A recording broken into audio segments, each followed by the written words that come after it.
Let's not pretend this is just a fresh start. Let's not kid ourselves into thinking this is some light-hearted European move like she's popping over to Portugal for a change of scenery and some sunshine.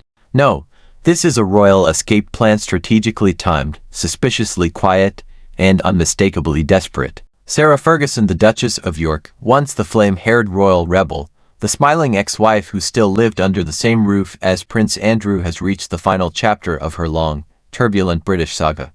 But it's not ending with applause. If you want more unfiltered royal truth, not the palace-approved version, hit like, subscribe and tell us in the comments, are Beatrice and Eugenie breaking the cycle or repeating history? Stay tuned. The tea only gets hotter. It's ending in exile. Because when you peel back the spin and look past the half-hearted PR whispers, the truth is unavoidable. Sarah is fleeing. She's not relocating, she's retreating. Let's talk about the why. For years, Sarah managed to hang on.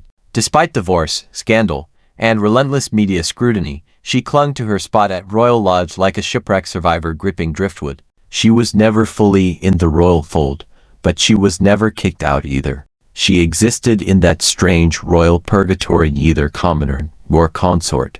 A permanent plus one, an emotional support duchess, always close enough to royalty to benefit, always far enough to be blamed. But that fragile balancing act, it's over, and it collapsed the same way all royal crises seem to these days, under the crushing weight of scandal, money, and Epstein.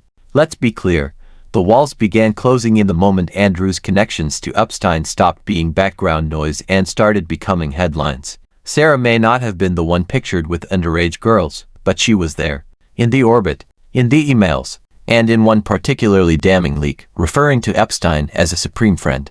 A supreme friend. While the rest of the world recoiled in horror, she was still schmoozing the financier whose reputation was already in ruins. That email alone did more damage than any tabloid scandal she's weathered in the past. It didn't just raise eyebrows, it set fire to her credibility. Her charity work collapsed. Her media partnerships gone. Her invitations dried up overnight. And just when she might have clung to her old safety net, Royal Lodge, another blow came crashing through the stained glass. Eviction. Let that sink in. Eviction.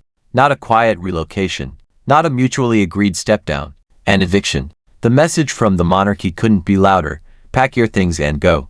And now, Andrew, disgraced and cornered, is being shuttled to a smaller property on the Sandringham estate, a clear demotion from the Grand Royal Lodge. And Sarah, she's being left behind. Except she won't stay for long. Because here's where the Portugal angle comes in. According to insiders, Sarah's eyeing a £3.6 million seaside villa in Portugal, owned, on paper, by Princess Eugenie and Jack Brooksbank. A luxurious hideaway with sweeping ocean views, far from the tabloids, the cameras, the whispers in royal corridors. But let's be honest, this isn't just a holiday home, it's the lifeboat. The villa isn't just a picturesque retreat, it's a safe house, wrapped in affluence and anonymity. A place where Sarah can disappear behind gated walls, reinvent herself, and most importantly, escape from the UK media, from public disgrace, from the fallout still circling Andrew like a vulture. And don't mistake this for a glamorous move. This isn't the Duchess trading Buckingham for beachfront. This is a woman being pushed out of every room she once occupied. Financial ruin at her back, scandal at her heels, and a palace door that's now been slammed shut. Because Royal Lodge wasn't just her home, it was her last claim to relevance, her final connection to the Windsors, her proof that, despite divorce, disgrace, and endless headlines, she still belonged. But now, that's gone. And with Andrew's own future hanging by a thread, there's no more space for Sarah in the royal story. And what's left when the castles are closed and the charities collapse? Not much. Let's not forget her involvement in the now infamous Bitcoin mining promotion that turned into a PR disaster, or the long list of questionable financial ventures she's latched onto over the years, each one more desperate than the last. And let's be honest, that's always been the through line with Sarah, a royal reputation leveraged over and over again to stay afloat. From toe-sucking headlines in the 90s to peddling access to Andrew in undercover tabloid stings, the Duchess has been mired in one misstep after another. She's the royal family's perpetual liability, too unpredictable to trust, too close to ignore. But now, even that unstable proximity is being severed. Behind the scenes, there are whispers that the Queen's death removed the final thread of protection. Elizabeth reportedly had a soft spot for Sarah enough to tolerate her presence at family events, enough to keep the door cracked open. But Charles, that's a different story. His reign is about preservation, control, discipline, and in his eyes, Sarah Ferguson represents everything the monarchy needs to purge: scandal, disorder, distraction. So the message has been delivered clear and final. There's no place for you here anymore. And that makes Portugal more than an escape. It's a reinvention. In private meetings, she's reportedly been huddling with PR advisors, crafting the next chapter. There's talk of lifestyle branding, media projects, even fiction writing. It's not just damage control, it's survival strategy. Because she knows the British public isn't going to forget her royal past. But if she plays it right, maybe she can bury it beneath a new identity, one sun-drenched Instagram post at a time. But there's a haunting sadness underneath all this strategizing. Because while Sarah may be fleeing scandals and headlines, she's also leaving behind the only identity she's ever really known. She wasn't born royal. She married in. She tumbled out. But for decades, she lingered in the margins, in the family photos, in the background of palace Christmases. She was always the ex-wife who never really left. The one who hung on through loyalty, through love, through sheer stubbornness. And now, she's finally gone.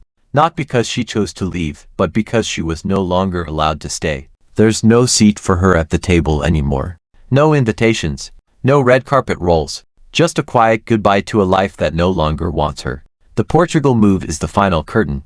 And in that £3.6 million villa by the sea, far from the cameras and coronets, Sarah Ferguson will begin her last act. Alone, rejected, branded by scandal, and yet still clinging to the hope that somewhere out there, a new identity awaits. But will it be enough? Because exile is not freedom, and reinvention is not redemption. She may escape the headlines, but the story follows. The associations follow.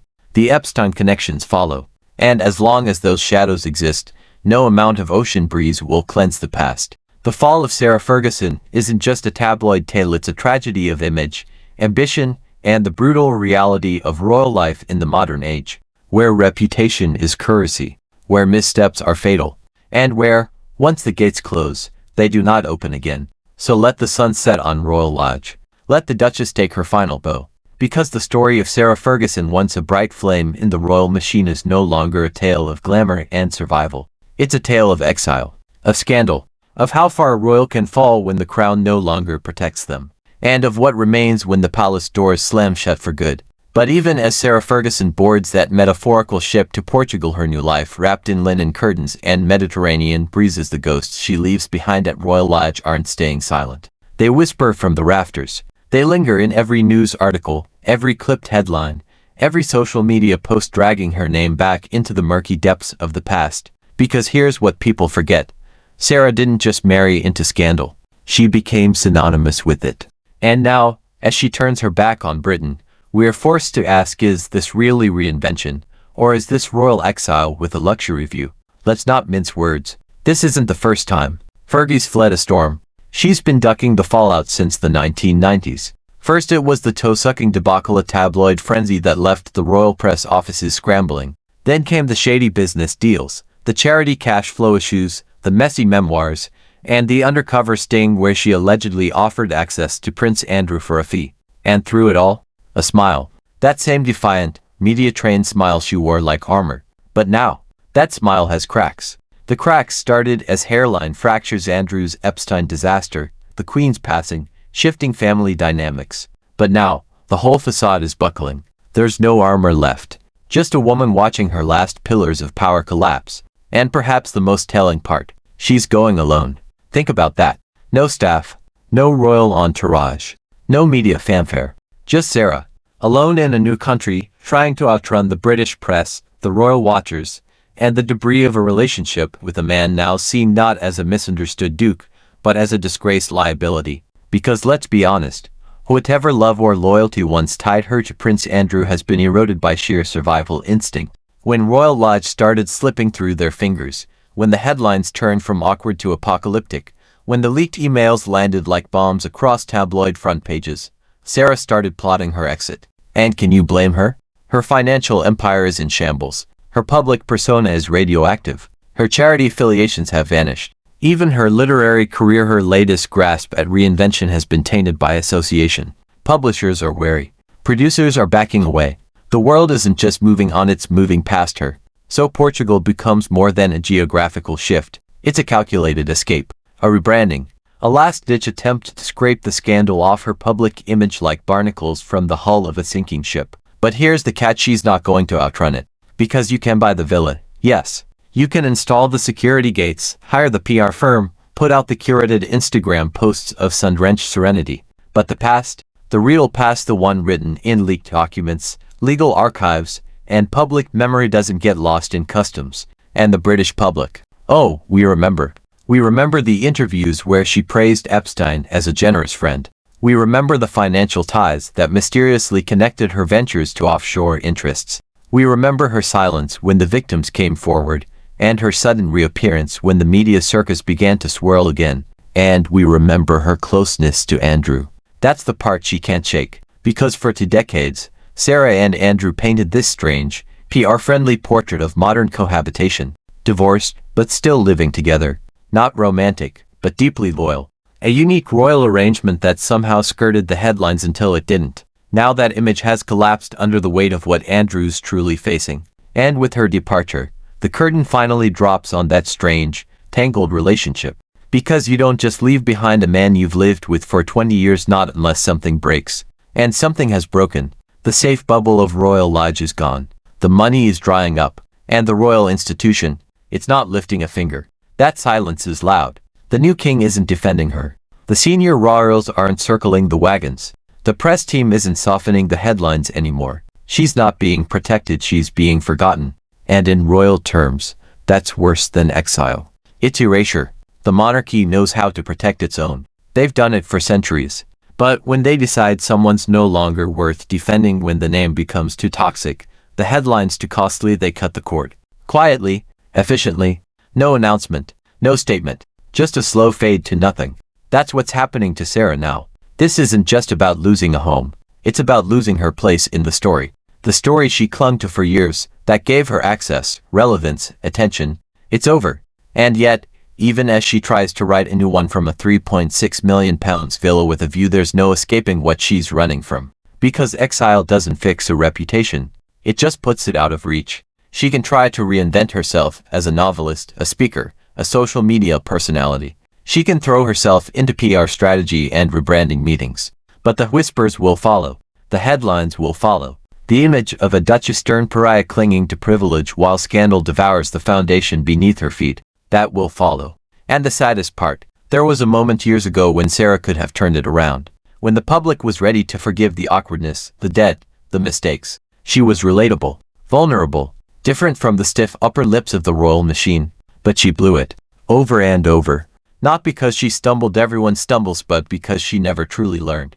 She never owned the mess. She leaned into the fame, into the image, into the illusion of proximity to power. She played the part, even when the theater had closed. Now the curtain is down for good. Portugal will offer her sunlight, privacy, distance, but not redemption. Not yet. Because true reinvention doesn't happen in luxury villas. It doesn't happen behind walls. It happens when you confront the truth, not escape it. And Sarah Ferguson hasn't done that. Not really. So when she walks through the doors of that new seaside mansion, don't call it a comeback. Don't call it a new beginning. Call it what it is. The Duchess in exile. Hiding from scandal. Abandoned by the palace. Living out the final echoes of a royal identity that's already slipped away. And when the cameras eventually find her again, and they will, what they'll capture won't be a reformed figure rising from the ashes. They'll see a woman who tried to run from the truth. And the truth always catches up. But here's the real tragedy beneath it all. Sarah still thinks this is a reinvention. She believes, deep down, that this can be spun, that the narrative can be massaged, softened, reshaped.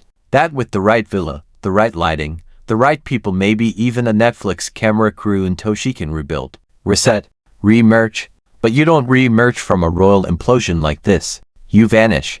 Because this isn't just a personal crisis. It's the long, slow collapse of everything she tethered herself to. The royal name, the royal access, the soft power, the public sympathy. She had decades to shape a second act, and every time, she chose spectacle over substance, scandal over silence, crisis over clarity. And now, the world is done playing along. You see, people are exhausted. The public has watched her stumble for years through financial schemes, paparazzi gaffes, toe-curling interviews, and questionable business partnerships. They've given her chances, more than most would get, but she kept pushing the line, kept riding the wave of notoriety as if it were currency. But scandal has an expiry date, and in today's world, where accountability matters, Sarah's name no longer inspires forgiveness. It inspires fatigue, eye rolls, disbelief. Because what we're watching isn't reinvention. It's a rich woman's retreat, packaged as a spiritual journey. She's not moving to Portugal to heal.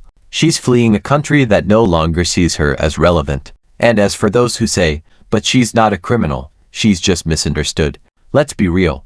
No, Sarah Ferguson wasn't at the center of the Epstein crimes. She wasn't charged. But she was close. Too close. Close enough that her name kept showing up in all the wrong places, in all the wrong contexts. She accepted money from Epstein-linked sources. She praised him, years after everyone else had turned their backs. She kept Andrew close, even as the evidence piled higher. And when it all blew up, she didn't distance herself. She didn't denounce. She just quietly stayed put. Until now. Now, when the palace is done protecting. Now, when the funds are drying up. Now, when public sentiment has turned. Now she's packing her bags and calling it a new chapter. A seaside villa. A fresh start. A soft fade out. But this isn't a new chapter. It's the epilogue. And she knows it. That truth follows you everywhere. And so, as Sarah Ferguson settles into her £3.6 million refuge on the Portuguese coast, with its manicured gardens and sea-kissed balconies, it's tempting to imagine she's finally escaped. Escaped the headlines. Escaped the court of public opinion. Escaped the long shadow of Andrew. But deep down, she knows it's not escape. It's delay. Because no amount of distance can undo the weight of what she's running from. You don't just pack scandal into a suitcase and leave it behind at Heathrow.